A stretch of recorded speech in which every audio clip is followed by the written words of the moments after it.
Pues el día de hoy tenemos una plática muy interesante con el licenciado Ricardo Juárez, con quien vamos a comentar las implicaciones de las denominaciones de origen y también vamos a platicar un poco de la denominación de origen tequila. No se lo pierdan. El tequila se ha convertido en los últimos, yo creo que 20 años, en una de las bebidas más consumidas en el mundo, y Ricardo nos va a decir, bueno, cuáles son algunas de las razones que inciden en este increíble posicionamiento de un producto mexicano extraordinario.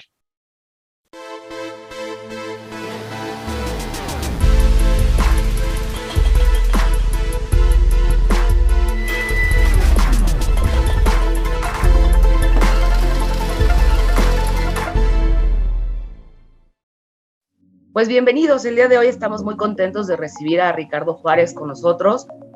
Lamentablemente tuvimos que volver al formato virtual, pero bueno, esperemos que pronto podamos retomar nuestros programas en vivo. Pero Ricardo, muchísimas gracias por la invitación. Estamos encantados de tener a un experto en la materia como tú y poder aprovechar la ocasión para preguntarte tantas y tantas cosas que creo que pueden ser del interés para nuestra audiencia. Gracias por la invitación. Me va a dar gusto conversar con ustedes, con dos expertos tan importantes como ustedes. Por supuesto, aquí estoy para apoyarlos y decirles cuál ha sido mi experiencia, sobre todo en la industria tequilera, que es a la que me dedico, pero con todo gusto, adelante. Perfecto, pues bueno, quizá como lo comentamos en el previo, valdría la pena dar una introducción para nuestra audiencia, que no necesariamente es experta en la materia, y ya entonces haciendo estos puntos o estos puntos introductorios pudiéramos entrar en materia. Entonces yo abriría boca diciendo que pues la denominación de origen es la protección que otorga el Estado mexicano a un producto que se encuentra vinculado a determinada zona geográfica, en aquellos casos en los que sus características, cualidades y calidad derivan precisamente del origen geográfico, ya sea de la materia prima o de los procesos de producción, o bien de factores naturales y culturales que le dan su naturaleza, ¿no? Propiamente.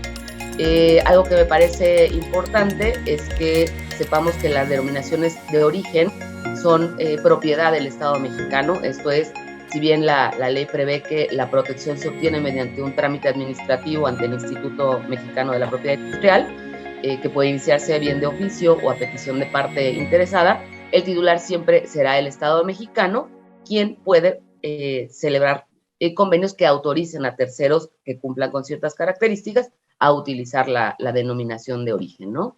Y el trámite, sin el ánimo de agotar el tiempo, porque lo que interesa es escuchar a Ricardo, es un trámite administrativo que tiene por objeto demostrar que efectivamente las características de este producto que hemos platicado derivan precisamente o se originan de la zona geográfica de donde son producidos o extraídos. Y bueno, pues nada más a manera de ejemplo, mencionar que en México son varios los productos que gozan de protección mediante la figura de la denominación de origen, y podríamos mencionar a Olinalá, Talavera, el ámbar de Chiapas, café pluma, la vainilla de Papantla, el cacao de Grijalba, el mezcal y quizás sin duda la más famosa y de la que vamos a platicar a detalle, el tequila. Así que yo con esta breve introducción te pasaría el micro, Mau, para que empecemos nuestra conversación. Bueno, muchas gracias, Marce. Creo que muy clara y completa la reflexión introductoria que planteas. Solamente añadir que además México ahora, desde el 2018, incorpora o incluye o contempla en su ley la figura de indicación geográfica, que, digamos, corre a la par de la denominación de origen e incluso en forma pues, más accesible porque tiene menor número de requisitos, por así decirlo, y que eso pues, le abre el espectro de la posibilidad de tener este tipo de protección extraordinaria a una serie de productos típicos en México que esperemos que pues, se vuelvan tan exitosos, si no como el tequila o el mezcal, que también está creciendo mucho, pues que tengan por lo menos, digamos, un buen aparador en este club selecto de los productos típicos que tienen protección jurídica. Ricardo, muchas gracias por acompañarnos. Yo te preguntaría, viendo, por ejemplo, la experiencia en algunos países europeos que han convertido a las denominaciones de origen en un activo importantísimo, ya no digamos de ciertos grupos de productores, sino activos del país en su conjunto. Yo te preguntaría, ¿tú cuánto valor consideras que agrega al tequila, en el caso particular de ustedes, el hecho de tener una denominación de origen protegida, que además pues, se proyecta internacionalmente esta protección? Sabemos que el Consejo Regulador pues, ha trabajado de una manera muy directa, muy sistemática, muy eficaz a lo largo de muchos años. No es un trabajo de un tiempo, sino llevan, yo creo que 15, 20 años trabajando en la protección, a veces con convenios bilaterales, a veces con marcas, con protección de marcas, a veces con protección vía tratados como el Arreglo de Lisboa, etcétera. ¿Cuánto valor sientes tú que en el caso del tequila agrega el hecho de tener esta protección jurídica? ¿Qué sería del tequila sin la protección de la denominación? Mira, yo te puedo decir, Mauricio, Marcela, que lo que es importante es que desde 1974 se expidió una declaratoria de protección que después fue modificada en el 77, y de ese momento para acá hemos venido creciendo de manera exponencial. El tequila ha crecido de manera exponencial. Al día de hoy estamos hablando de 5.914 millones de dólares de valor total del mercado nacional, más exportación, más el tema del agave, porque no solamente es el tequila, es toda la cadena productiva. Entonces, tenemos al día de hoy presencia en 120 países y tenemos más de 70,000 familias mexicanas dependemos de esta industria de agave tequila. Tenemos un valor total de exportaciones de 2.700 millones de dólares, de exportaciones, 202 envasadoras.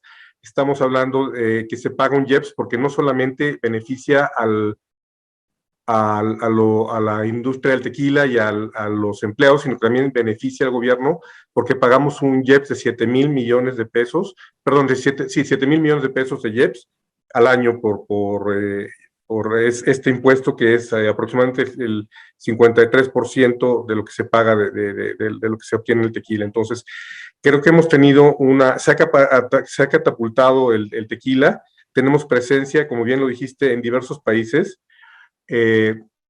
Al día de hoy tenemos presencia o protección en países como Estados Unidos, que si recuerdo bien es una marca de certificación, lo que existe en Estados Unidos, y además de esto, ya si tú te das cuenta, cuando tú ingresas a tratar de registrar una marca que tenga tequila, ya la denominación de la palabra tequila ya no va a estar como tal, ya no te lo va a permitir la Oficina de Marcas de Estados Unidos, te va a decir que es una bebida alcohólica derivada del agave, porque justamente se ha estado trabajando muchísimo. Hemos tenido casos en la industria en el cual hemos tenido que proteger tan fuerte la denominación de origen tequila como lo hace probablemente champán o coñac en otros lados, que si alguien lo utiliza en un producto que no es necesariamente una bebida alcohólica, lo protege. Hemos tenido un caso en donde alguna otra bebida alcohólica de baja graduación decía que tenía olor a tequila. Se llevó a cabo todo un procedimiento, se llevaron juicios en Europa, y el ser es un triunfo del CRT con toda la industria. Se logró que esta bebida alcohólica dejara de utilizar, hiciera un phase out para dejar de utilizar la denominación de origen dentro o como un aromatizante, según ellos, de nuestra denominación de origen tequila. No sé si eso contesta. Sí, claro que sí, te agradezco mucho. En Gracias. Abundancia, sin duda. Ricardo, fíjate que yo siempre he tenido como esta inquietud en donde me parece, y sobre todo hoy en día que la pandemia nos puso ociosos a todos, yo cada vez escucho más y más gente gente joven que empieza un negocio y dice, bueno, pues ahora voy a hacer cerveza, ¿no? Pues ahora voy a envasar tequila. Y la gente piensa que es como muy fácil, ¿no? O sea, pues ya sale la denominación de origen, perfecto, y tristemente pensamos que con eso, por ese mismo hecho, si bien, como lo has explicado, la denominación de origen genera un valor agregado sobre el producto, lo cual no me queda ninguna duda, también creo que nos perdemos en este tema en donde no por el simple hecho de que la declaratoria se publique en el Diario Oficial de la Federación, con eso automáticamente el producto va a ser un éxito. Como bien dices tú, lleva un proceso. A ver, yo como lo veo, y si me equivoco, corríjanme, obtener la declaratoria de denominación de origen es el paso 1. Y de ahí es el punto, no es la meta, sino es el punto de partida. Y de ahí hay que comenzar con un trabajo muy arduo por parte de, sí, el gobierno, los productores, los entes regulatorios, y de ahí empezar a trabajar para poder catapultar el producto. Y no sé si tú nos pudieras compartir este ABC de, ok, ya tenemos la declaratoria, y digo, podríamos regresar después a la declaratoria, pero como para que la gente entienda, ¿no? Que no nada más se trata de obtener el papel. Bueno, después de obtener la declaratoria, ya que las personas, quienes explotan bueno, quienes pueden obtener declaratorias son los propios interesados en que se reconozca su producto, puede ser los gobiernos de los estados, el gobierno federal, los gobiernos de las entidades de la federación también, bueno, ya lo he hecho, y también inclusive el Congreso cuando tenga una mayoría calificada. Pero una vez que ya se obtuvo, como bien dices, ahora necesitas obtener tú, como productor, una autorización para uso de la denominación de origen, y en ese momento vas a toparte con que vas a tener que hacer una producción específica, vas a tener que estar dentro del territorio de la zona o la zona de denominación de origen, vas a tener que cumplir con muchos requisitos que mucha gente no quiere cumplir porque son justamente esos requisitos los que te dan una alta calidad que te permite vender tus productos con un plus, con un precio un poco más elevado porque la gente está comprando una garantía de calidad. Entonces ahí tienes el tema de vas a tener que hacer tu producción, vas a tener que buscar un consejo regulador, si es que hay un consejo regulador, debiera haberlo, vas a tener que cumplir con las normas específicas para tu producto, en el caso del tequila, tiene que cumplir con una norma que es la 006 y tiene que cumplir con la norma 142 y tiene que cumplir con un montón de normas que son adicionales, pero enfoquémonos en la 006. En la 006 tienes métodos específicos que te dicen cómo tienes que elaborar el tequila, que te dicen cómo tienes que, primera, la jima. La jima es un tema tradicional que se ha hecho, la jima, perdón, es la cosecha, porque probablemente no todo el mundo esté familiarizado con el concepto de jima. La jima es la cosecha, se hace a mano, se hace por gente que tal cual les llamamos jimadores, que son los que extraen el producto, y después de ahí se manda a hornos. Muchas veces hay dos tipos de procesos por lo menos. Uno que es el tradicional, se manda a hornos donde se desdoblan almidones en azúcares y posteriormente con agua potable barres todos esos azúcares y se manda a una destilación. Todo esto está regulado, no puede hacerse de una manera libre. Tienes que cumplir con lo que establece la norma mexicana del tequila para todos estos procesos que digo. Le llamamos procesos unitarios, desde la fermentación hasta la destilación, y posteriormente ya puedes bajarlo con agua de graduación. Todo esto viene en una norma, la 006, y después de ahí ya puedes decidir si lo vas a diluir para venderlo como tequila blanco o vas a mandarlo a barricas de roble o encino, y se va a quedar 2 meses para el tequila reposado, hasta 1 año para el tequila añejo y por lo menos 3 años, por lo menos 1 año para el tequila añejo y por lo menos 3 años para el tequila extrañejo. Todo esto tiene una serie de regulaciones que hay que cumplir. Cuando se transporta, por ejemplo, el agave tiene que cumplir con algo que le llamamos pasaportes de agave, pasaportes que otorga el CRT. Le llamamos antes guías, ahora se llaman pasaportes de traslado. Cada vez que elaboras un producto tienes que realizar una cromatografía de gases que te va a dar, es una imagen que te va a dar picos y valles, y eso te va a permitir determinar que se trata de producto elaborado a base de agave. Te va a dar ciertos parámetros. Al día de hoy todavía no hay una ingeniería de reversa, por decirlo de manera muy sencilla, que nos permite saber que esto viene que el tequila proviene realmente del agave cuando no está supervisado. Por eso tenemos a supervisores del Consejo Regulador del Tequila todos los días en nuestras instalaciones que están verificando que todas las especificaciones de la norma se cumplan.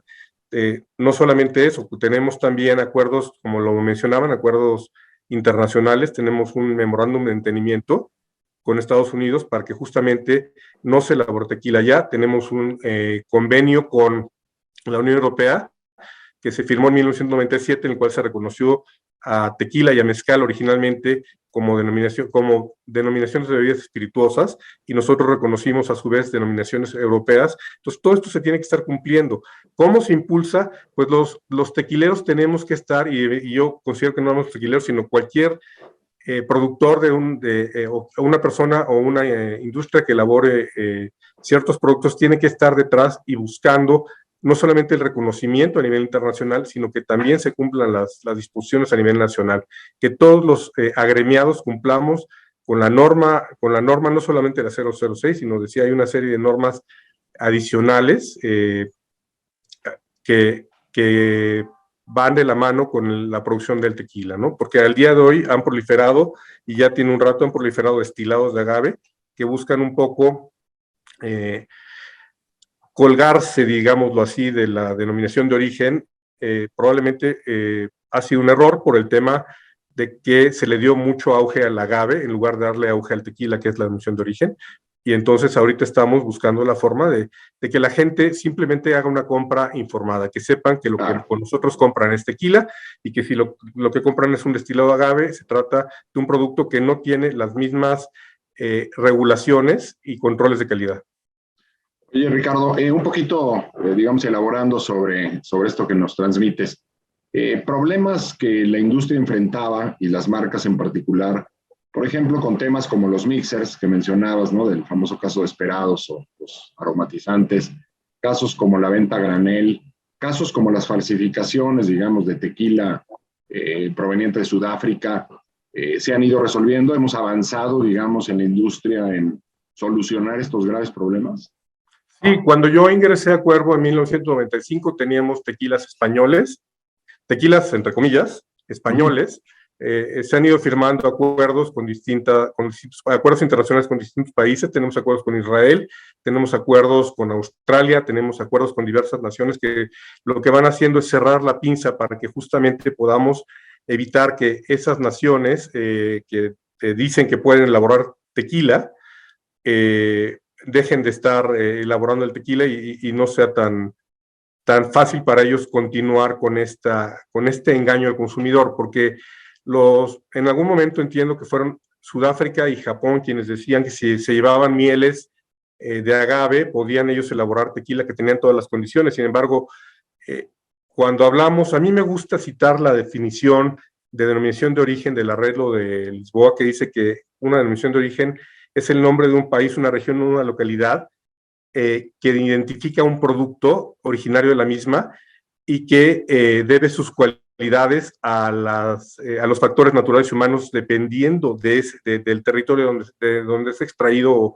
o producido. Y cuando hablamos nosotros de tequila, sobre todo lo que es la ciudad de Tequila el día de hoy, sabemos que toda esa parte de Tequila tiene un suelo que tiene de tierra volcánica y que tiene ciertas condiciones que probablemente no necesariamente puedan darse ni en Japón ni en Sudáfrica. Entonces hemos buscado cerrar la pinza, como lo decía, con tratados internacionales, y seguimos haciéndolo porque eventualmente siempre que tienes un caso de éxito, siempre hay gente que va a buscar aprovechar la situación. Entonces sí, Mauricio, sí hemos estado, ya al día de hoy ya no vas a encontrar tequilas españoles.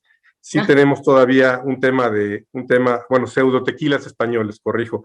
Tenemos todavía un tema en el que evidentemente, como bien mencionaste, el caso de Esperados, pero se resolvió, y hemos tenido otros casos en los que hemos podido avanzar. Hemos venido cerrando la pinza con el reconocimiento de la denominación de origen, ya sea con la propia denominación de origen o con marcas de certificación, marcas colectivas, que nos permiten justamente evitar que los terceros que no tienen relación con el tequila estén elaborando productos con nuestra denominación de origen. Ahora que mencionas el trabajo que han hecho ustedes como industria para impedir que se engañe, porque al final del día se trata de un engaño al consumidor, por un lado, y por otro el tratar de beneficiarse de los esfuerzos que han hecho los miembros de la industria que han impulsado la denominación de origen, ¿no? Es como obtener un free ride, como le llaman, por un lado, y luego además poner en riesgo al consumidor, a quien estás engañando. Pero ahorita que mencionabas estos casos, escucho yo que el Consejo Regulador del Tequila también ha tenido junto con ustedes un papel preponderante para defender y, como dices tú, cerrar la pinza ante otros gobiernos. Y yo te preguntaría en esta línea, ¿qué tan importante es el papel del Consejo Regulador? O sea, en este caso el de tequila, pero en teoría todas las denominaciones de origen deberían tener un Consejo Regulador. Pero bueno, hablando del tequila, ¿cuál es el papel que juega? Es vital porque el Consejo Regulador del Tequila justamente busca cerrar acuerdos con otras naciones, aunque realmente el INPI es el garante de la denominación de origen tequila y de las otras denominaciones, quien está muy al frente, en coordinación, por supuesto, con el INPI, pero el CRT está continuamente buscando acuerdos, realizando viajes al extranjero para buscar la firma de tratados internacionales. Insisto, en coordinación con el INPI, no le resto importancia al INPI, pero el CRT ha jugado un papel toral en la defensa del tequila, y detrás del CRT también está la industria, están los miembros de la industria. No es que sea, si bien el CRT es independiente, la industria ha apoyado mucho al CRT y se ha coordinado con el CRT para que de manera conjunta INPI, CRT e industria podamos realizar este tipo o cerrar este tipo de acuerdos con distintos países que permitan la protección de la denominación de origen a nivel mundial. Ricardo, una pregunta, un poco cotejando, digamos, los requisitos y las condiciones de la ley mexicana frente a otras leyes que protegen denominaciones de origen e indicaciones geográficas. ¿Consideras tú que sería necesario que las empresas que son usuarias de la denominación de origen, sería conveniente que se exigiera que tuvieran por lo menos capital mayoritario mexicano? Es decir, en la industria del tequila, pues estamos en una circunstancia en donde felizmente ha sido una industria que ha crecido considerablemente en los últimos 20 años, pero que pues en gran medida son empresas extranjeras las que son las titulares, digamos, de los permisos o de las licencias para la utilización de la denominación de origen. ¿Sería conveniente que se restringiera que las denominaciones de origen mexicanas fueran para mexicanos, o por la conformación de la industria es indispensable la presencia de los grandes jugadores internacionales para dar realmente, pues digamos, este volumen y esta presencia a una bebida como el tequila en el mundo? Yo te puedo decir que nuestra compañía es, te diría 100% mexicana, sin embargo, nosotros tenemos participación en bolsa y no puedo garantizarte que haya algún accionista que no sea mexicano, pero... Lo pregunto por otras compañías que, bueno, Brown-Forman o Seagrams, etcétera, que Osborne, que están en la industria, que no son empresas de capital mexicano, pero vaya que se vale, la ley lo permite.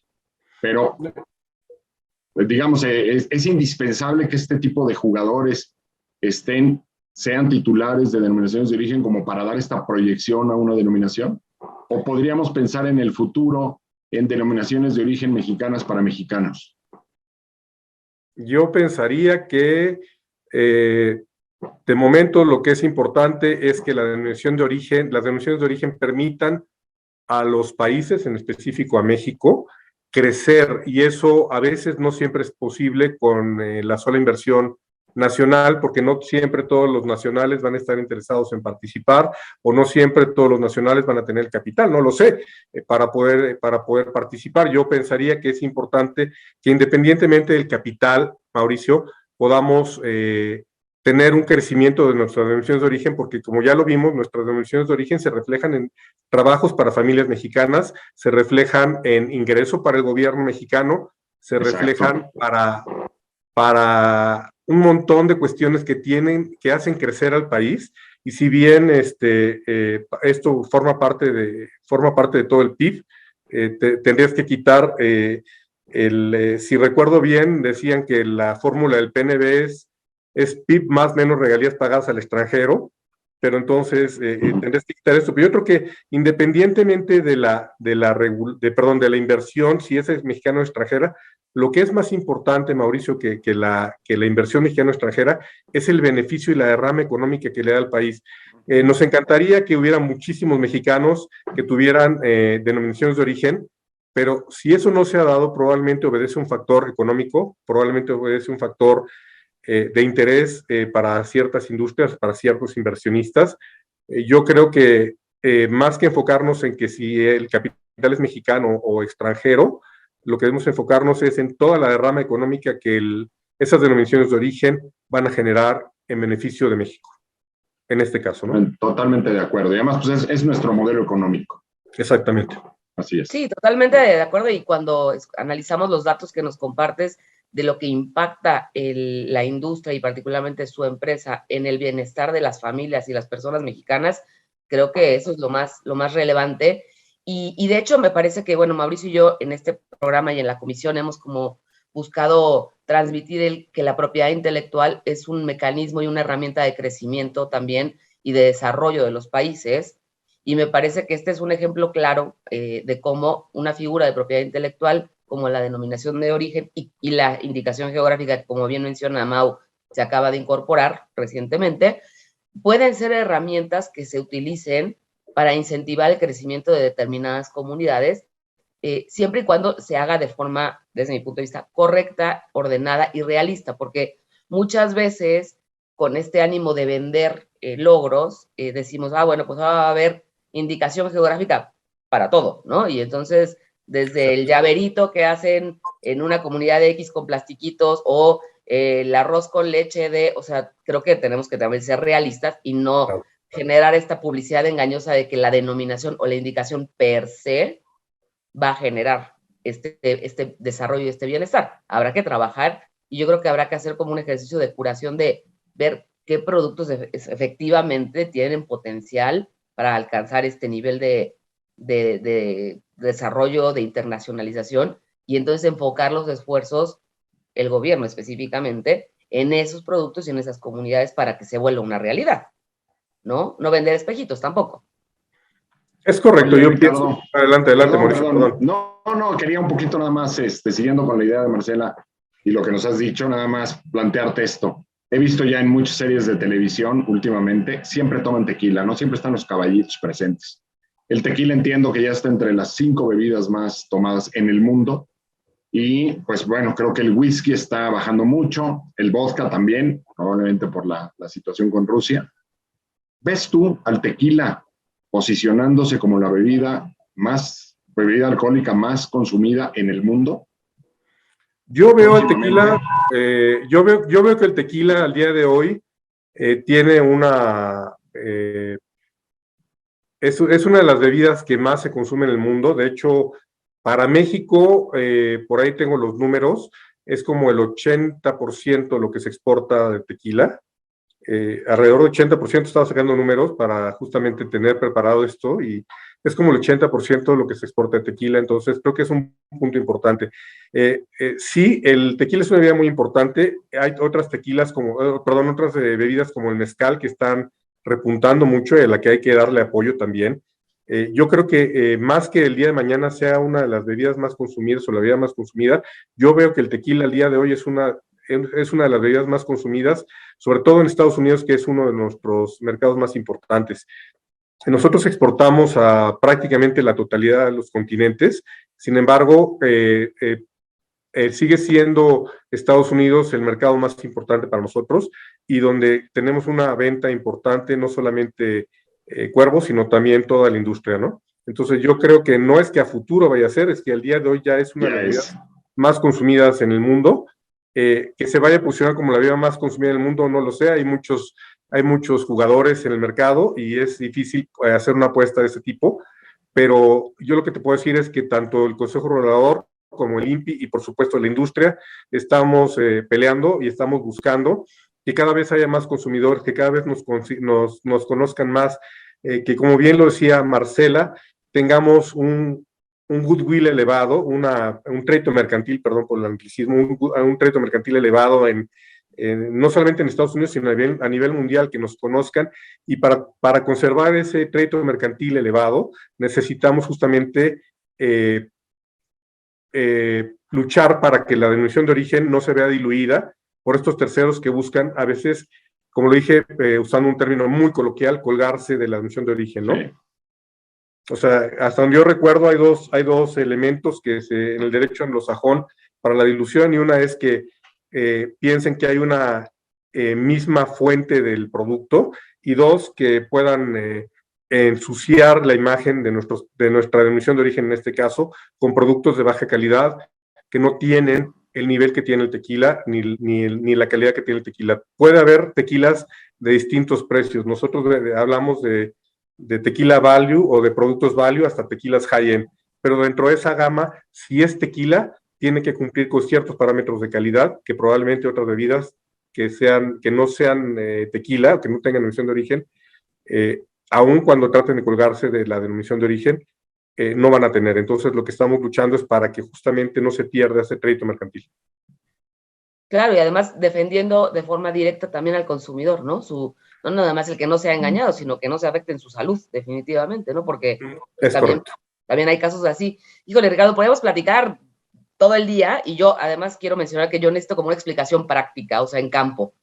Todo esto que nos explicaste de la jima me pareció muy interesante, pero yo creo que ya viéndolo, yo lo podría entender mucho mejor. Pero están invitados cuando ustedes gusten a ir a Tequila, y con todo gusto me dicen, por favor, y nos vamos a Campos y nos vamos a La Rojeña para que puedan conocer. Tiene saca la agenda. ¿Perdón? Saca la agenda. No, desde luego que sí, pero es que tiene esta faceta, además, las denominaciones de origen turística, ¿no? Esta parte, digamos, tan atractiva de poder estar en las plantaciones y en los procesos y demás de todos los productos, no solamente de las bebidas alcohólicas, ¿no? Claro, es fascinante. Ese podría ser otro tema, Mau, para un siguiente programa, hablar de todos los valores que entraña la denominación y la explotación de la denominación de origen, merchandising, servicios turísticos, y así que si nos aceptas una segunda invitación, creo que podríamos hacer algo interesante en ese rubro. Con todo gusto, cuando ustedes me lo digan, claro que sí, da mucho gusto. Muchísimas gracias, Ricardo. Mau, siempre un gusto. Y pues gracias, Marcela, gracias, Ricardo. Creo que la información que nos has dado es de increíble utilidad para todos. Muchas gracias, Ricardo. Muchas gracias, Marcela, Mauricio. Fue un gusto. Un gusto estar con ustedes. Nos vemos a la siguiente. Gracias, hasta pronto.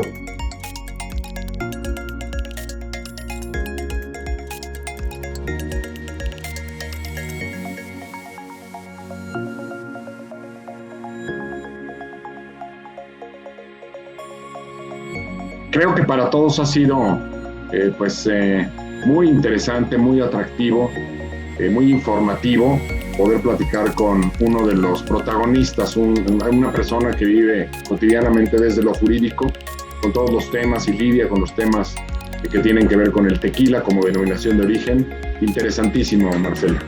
Definitivo, muy interesante, y también poder abordar todas las aristas que giran en torno a una denominación de origen como tequila, y pues lo más interesante que ya nos hicieron una invitación para tener el curso práctico, ¿verdad?